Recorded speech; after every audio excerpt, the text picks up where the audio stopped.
Hello everyone and welcome to the cloud interpretation. आज मैं आप लोगों को रिप्लाई 1988 का एपिसोड 8 एक्सप्लेन करूंगी। So without wasting further time let's March towards the episode.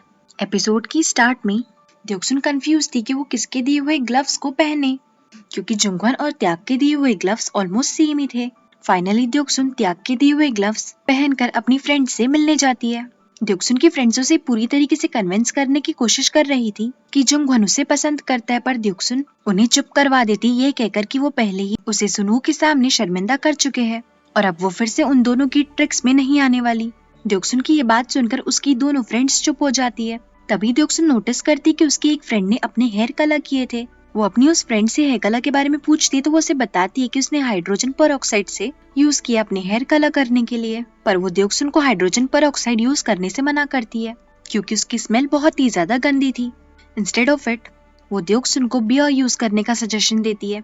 घर पर जब द्योक्सुन वापस आती है तो उसकी मॉम किसी बात से अपसेट थी।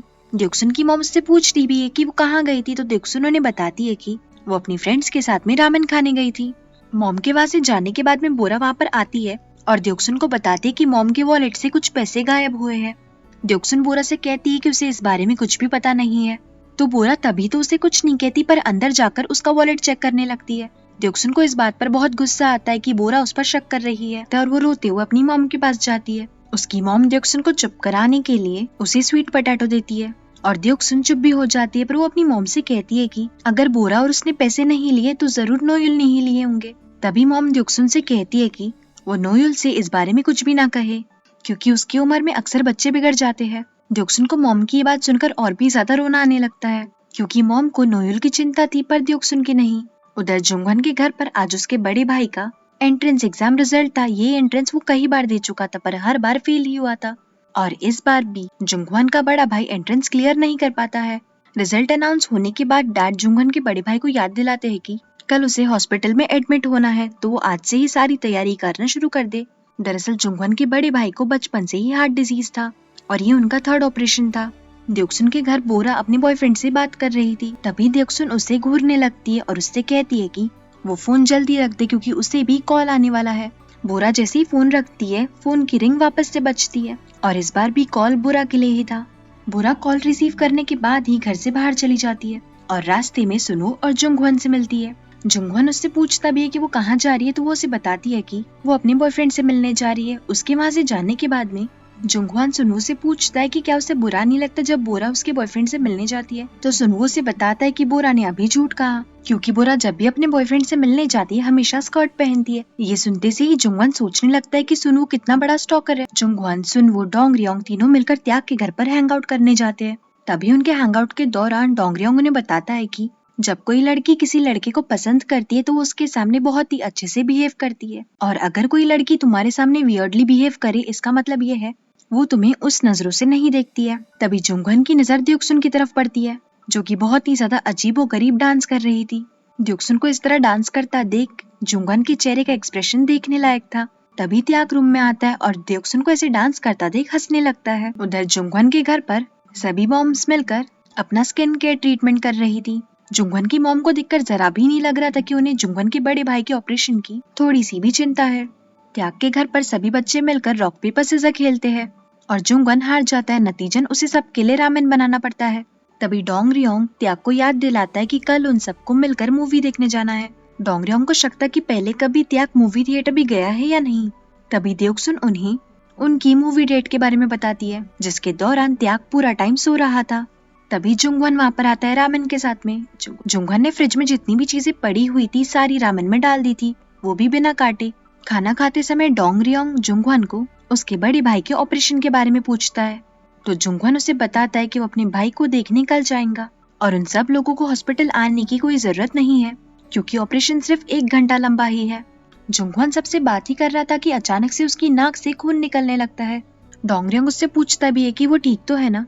तभी सुनु सबको बताता है कि जुंगवन ने अपना पूरा बॉडी चेकअप करवा लिया है और वो बिल्कुल ठीक है और ये nose bleed week immune system की वजह से होती है। तभी द्योक्सुन जुंगवन को ताना मारने लगती है ये कहकर ये सब एरोटिक नॉवेल्स पढ़ने का नतीजा है। द्योक्सुन की ये बात सुनते से जुंगवन गुस्सा करने लगता है। उधर बोरा अपनी बेस्ट फ्रेंड से मिलने जाती है कि एक्सीडेंटली उसने बोरा के बॉयफ्रेंड को किस कर दिया। ये बात जब बोरा को पता चलती है तो उसके चेहरे पर एक शिकंज भी नहीं आती है और वो अपनी बेस्ट फ्रेंड से कह देती है कि आज के बाद वो उसकी दोस्त नहीं है और वहाँ से चली जाती है। ड्यूक्सन के घर उसके पापा फिर से कोई फालतू की चीज उठा कर ले आए थे, जिसे देखकर उसकी मॉम फिर से गुस्सा करने लगती है। उन दोनों के बीच का झगड़ा इतना बढ़ जाता है कि ड्यूक्सन की मॉम उसके डैड को पत्थर फेंक कर मारती है और वो पत्थर जाकर उनकी आंख पर लग जाता है। ड्यूक्सन की मॉम को जब उनकी गलती रियलाइज होती है तो वो उसके डैड से माफी मांगने लगती है। जुंगवन के घर उसका बड़ा भाई अपनी सारी प्रीशियस चीजें जुंगवन को दे रहा था। जुंगवन उससे कहता भी है कि वो अपनी सर्जरी को लेकर इतना ज्यादा टेंस्ड क्यों है। तो उसका बड़ा भाई उससे कहता है इस पूरी दुनिया में सिर्फ 3% लोगों को हार्ट डिजीज होता है और उसके ऑपरेशन के फेल होने के चांसेस 2% है। तो जब वो उन 3% में से एक हो सकता है तो उन 2% में से क्यों नहीं। और यही बात उसे अंदर से ही खाए जा रही थी। उधर ड्यूक्सन जब अपने घर आती है तो वो देखती है उसके मॉम एंड डैड बहुत ही प्यार से बात कर रहे थे। तभी ही ड्यूक्सन अपने डैड की आंखों पर मार का निशान नोटिस करती है। वो अपने डैड से भी इस बारे में पूछती है तो वो उसे कुछ नहीं बताते, पर तभी नोएल उसे बताता है कि ये निशान मॉम एंड डैड के झगड़े की वजह से आया है। नोएल ये भी बताता है कि मॉम एंड डैड ने डिसाइड किया है कि वो आज से एक दूसरे से प्यार से बात करेंगे। अगले दिन जुंगवन का बड़ा भाई बहुत ही ज्यादा उदास था क्योंकि आज उसे हॉस्पिटल में एडमिट होना था। उसे ना ही कुछ खाने की इच्छा थी ना ही कुछ पीने की, पर फिर भी उसकी मॉम उसे मार मार कर जबरदस्ती ब्रेकफास्ट करवाती है। जुंगवन भी उन सबको ब्रेकफास्ट टेबल पर ज्वाइन करता है। तभी उसके डैड उससे कहते कि उसे आज हॉस्पिटल आने की कोई जरूरत नहीं है क्योंकि मॉम एंड डैड मिलकर उसके बड़े भाई का ध्यान रख लेंगे। थोड़ी देर बाद जब सारे फ्रेंड्स मिलकर फूड स्टॉल पर कुछ खाने जाते हैं तभी ड्यूक्सन डोंगरियोंग को बताती है कि बोरा का उसके बॉयफ्रेंड के साथ में झगड़ा हुआ है और जल्दी उनका ब्रेकअप हो जाएगा। उन दोनों की ये बात जब सुनू सुनता है तो ड्यूक्सन उसे घूरने लगती है। हॉस्पिटल में जुंगवन के मॉम एंड डैड और उसका बड़ा भाई बहुत ही ज्यादा परेशान थे सर्जरी को लेकर, पर मॉम अपनी परेशानी किसी को भी नहीं दिखा रही थी। अगले दिन ड्यूक्सन के घर पर नोएल किसी से बात कर रहा था। ड्यूक्सन उसकी बातें सुनती है और उसकी बातों से लग रहा था कि वो अपनी गर्लफ्रेंड से बात कर रहा है। ड्यूक्सन नोएल को धमकी देती है कि वो ये बात मॉम को बता देंगी। तभी नोएल उससे कहता है कि वो उसकी गर्लफ्रेंड है पर वो आज ही उससे ब्रेकअप करने वाला है। बाद में नोएल जब अपनी गर्लफ्रेंड से मिलता है और उससे ब्रेकअप की बात करता है तो उसकी गर्लफ्रेंड की और फ्रेंड्स आ जाती है और नोएल को डराने लगती है। तभी वहाँ से ड्यूक्सन और उसकी फ्रेंड्स जा रही थी और वो लोग नोटिस करते कि नोएल रो रहा है। नोएल को रोता देख ड्यूक्सन उसकी गर्लफ्रेंड को मारने लगती है और उन दोनों ही गैंग्स में बड़ी सी लड़ाई होने लगती है। नतीजन ड्यूक्सन, नोएल की गर्लफ्रेंड और नोएल को पुलिस स्टेशन जाना पड़ता है। उसी शाम बोरा का बॉयफ्रेंड उससे मिलने आता है और उससे माफी मांगने लगता है, पर बोरा उसकी कोई बात सुनने के लिए तैयार नहीं थी। तो वो बोरा को उल्टी सीधी बातें बोलने लगता है। वो बोरा से ये भी कहता है कि उसके अंदर कोई इमोशंस नहीं है और उसे डेट करना मतलब किसी पत्थर को डेट करने जैसा है। वो बोरा से ये भी कहता है कि उसे उसके साथ रहकर सफोकेशन होता है। इतना कहकर वो वहाँ से चला जाता है। उन दोनों की ये सारी बातें सुनू सुन लेता है और बोरा के पास आता है उसे सहारा देने के लिए। वो बोरा से ये भी कहता है कि वो लड़का उसके बारे में कुछ भी नहीं जानता तो उसे उसकी बात का बुरा मानने की कोई जरूरत नहीं है। पर बोरा से अपने इमोशंस कंट्रोल ही नहीं हो रहे थे और वो सुनू के सामने ही रो देती है।